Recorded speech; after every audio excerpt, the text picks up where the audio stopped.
Hello बच्चों, जे advance का जबरदस्त क्वेश्चन है। डेफिनेट का है, एक प्रकार से डिफरेंशियल दोनों मिक्स है तो, लेकिन डेफिनेट इंटीग्रेशन लिखा है तो इसलिए इजी है, इसलिए डेफिनेट का क्वेश्चन है। देखो क्वेश्चन में कह रहा है let F from R to R be a differentiable function, यानी डिफरेंशिएबल फंक्शन है, स्मॉल एफ के बारे में बात कर रहा है, such that its a derivative F dash जो है वो कॉन्टिन्यूअस है और एफ पाई की वैल्यू आपको गिवन है -6 है। एफ पाई हमारा -6 गिवन है। उसके बाद जो बड़ा वाला फंक्शन कैपिटल एफ में लिखा है वो 0 से पाई तक के लिए डिफाइंड है, और ये क्योंकि डेफिनेट इंटीग्रेशन में आर इज डिफाइंड है, क्योंकि लिमिट 0 से पाई है ना, तो इसलिए 0 से पाई तक के लिए गिवन है। ठीक है, ये आपको एफ टी डी टी और एंड इफ ये आपको गिवन है 0 से पाई, ये हमारा गिवन है 0 से पाई, और यहां पर हमने ये गिवन है पूरी डेफिनेट की वैल्यू 2 के इक्वल, और हमें बतानी है f0 की वैल्यू। बहुत ही जबरदस्त क्वेश्चन है। अगर इस क्वेश्चन में देखोगे तो बहुत इजी है। अरे आप ये बताइए, ये cos x को अंदर मल्टीप्लाई करो, एक बार f डैश में ब्रैकेट के अंदर जाएगा और एक बार कैपिटल fx में, तो ये हो जाएगा f dash x into cos x में मल्टीप्लाई करोगे, प्लस अलग अलग इंटीग्रेट कर दो, पहले इसमें मल्टीप्लाई कर दिया फिर इसमें मल्टीप्लाई कर दिया, capital fx into cos x, और ये देखिए अलग अलग दोनों को इंटीग्रेट कर दिया 0 से पाई और dx, और ये value is equal to 2 given. अब ये बताइए dx, जरा मुझे ये बताओ बेटा, बहुत ध्यान से देखेगा यहां पर जरा, अब हमें ये बताइए, ये जो आपका गिवन है और ये भी तो गिवन है, चलिए ठीक है उसको देख लिया जाएगा।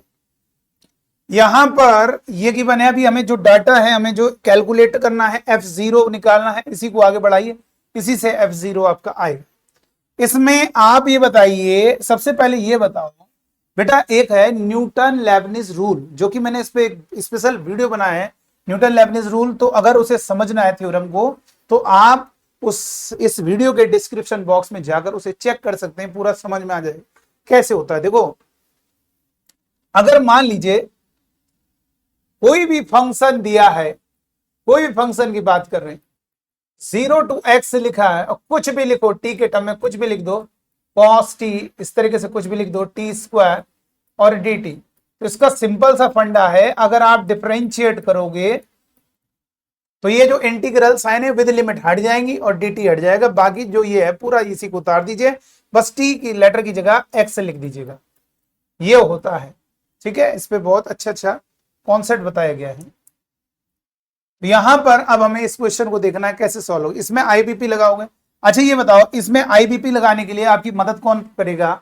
Eyelet, integration by parts. लेकिन आप बच्चों को बता दें इसमें आईबीपी लगेगा, लेकिन इसमें तो मालूम है ही नहीं कौन ये एफ कौन सा वाला फंक्शन है। बेटा जब ऐसी समस्या आ जाए, आपको इस फॉर्मूले को ध्यान से देखना है।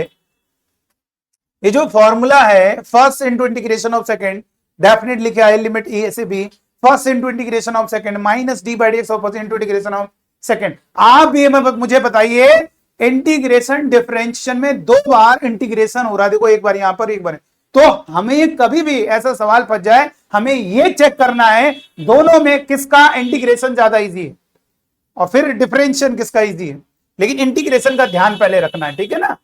तो अब हमने क्या किया, यहां पर ये मुझे बताइए आप बच्चे, इन दोनों जो फंक्शन इनटू में हो रहे हैं तो आईबीपी लगेगा, इंटीग्रेशन बाय पार्ट्स, इन दोनों में किसका डिफरेंशिएशन इंटीग्रेशन ज्यादा इजी? इसका इंटीग्रेशन। बेटा डैश वाले का अगर एफ डबल डैश एक्स है ना, अगर एफ डबल डैश एक्स है और उसका इंटीग्रेशन मैंने बोला तो एक डैश कम हो जाएगा बेटा, ये बात ध्यान रखिए। तो एफ डैश एक्स का इंटीग्रेशन एफ एक्स हो जाएगा, इसलिए हमने यहां पर आईबीपी लगा दिया है, तो इसको सेकंड मान लिया, इसका इंटीग्रेशन ज्यादा इजी है और इसे फर्स्ट। तो आईबीपी लगाओगे, फर्स्ट लिखा इनटू इंटीग्रेशन ऑफ सेकंड, इसका इंटीग्रेशन एफ एक्स, और लिमिट है 0 से pi minus differentiation of first, इसका डिफरेंशिएट करो sine x, minus sine x आएगा, तो ये हो जाएगा sine x into integration of second यानी एफ एक्स, और यहां पर लिमिट है 0 टू पाई और dx। इधर भी आईबीपी लगेगा। अब ये बताइए, ये जो आपको दिया हुआ है ना, इसको आप दोनों तरफ डिफरेंशिएट कर दो। अगर आप दोनों तरफ डिफरेंशिएट करोगे, देखो वही बात है, लिमिट इंटीग्रल साइन हटा देंगे, dt हटा देंगे और tu की जगह x लिख दोगे। ये हमारा न्यूटन लेबनिज रूल के द्वारा हमने कर दिया। अब जरा ये बताइए यहां पर f डैश x, ये जो हमारा f डैश x है इसका डिफरेंशियल fx का है।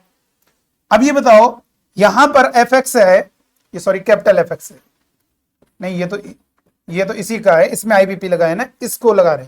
तो इन दोनों में आईबीपी लगाने के लिए किसका डिफरेंशियल जानते हो? इसका डिफरेंशियल जानते हो, देखो, इसलिए इसे फर्स्ट मान लो, इसे सेकंड मान लो, तो साफ साफ दिख ही रहा है। तो यहां पे फॉर्मूला लगेगा first into integration of second sine x, और लिमिट है 0 to pi minus differentiation of first, differentiation of first का मतलब एफ डैश एक्स, और आप अच्छे से जानते हैं एफ डैश एक्स का वैल्यू स्मॉल एफ एक्स है, तो इसकी जगह लिख दीजिए स्मॉल एफ एक्स लिख दिया बेटा, और फिर इनटू इंटीग्रेशन, ये हो गया ना फर्स्ट का differential into integration of second sine x, और लिमिट है 0 to पाई, लिमिट है 0 to पाई, और ये वैल्यू इज इक्वल टू 2 है। अब जरा ये बताइए ये वाला पोर्शन और ये वाला पोर्शन कैंसिल हो जाएगा, क्यों? लिमिट 0 से पाई है, ये भी sine x F x into हो रहा है, इधर भी sine x into F x हो रहा है, इसको भी हम F x into sine x लिख लो, तो वो दोनों के दोनों एक जैसे दिखेंगे और आपस में कैंसिल हो जाएंगे। यहां पर सबसे पहले अपर लिमिट रखोगे, पाई रखोगे, आपको मालूम हो कॉस पाई -1 होता है, तो माइनस हो गया -1, और इधर भी रखोगे पाई तो एफ पाई हो जाएगा, माइनस लोअर लिमिट रखोगे 0 रखोगे, कॉस 0 1 होगा और एफ 0 हो जाएगा, प्लस इधर रखोगे कोई फायदा नहीं, पाई रखने पे साइन पाई 0 होगा, साइन 0 रखोगे 0, तो ये पूरा 0 रहने दो इसको, इक्वल टू कितना हो गया? इक्वल टू आपका 2 हो गया। अब ये बताओ बेटा आपको एफ पाई गिवन है, एफ पाई कितना गिवन है? -6, तो यहां पर -6 पुट करोगे तो प्लस का 6 हो जाएगा, और minus F 0 is equal to 2, तो 6 - 2 इक्वल टू एफ 0, तो यहां से कह सकते हैं एफ 0 हमारा 6 में 2 माइनस होगा 4, तो देखिए इसी की वैल्यू पूछ रहा था, एफ 0 की वैल्यू 4 हो गया। तो चलिए इस वीडियो में इतना ही, थैंक यू।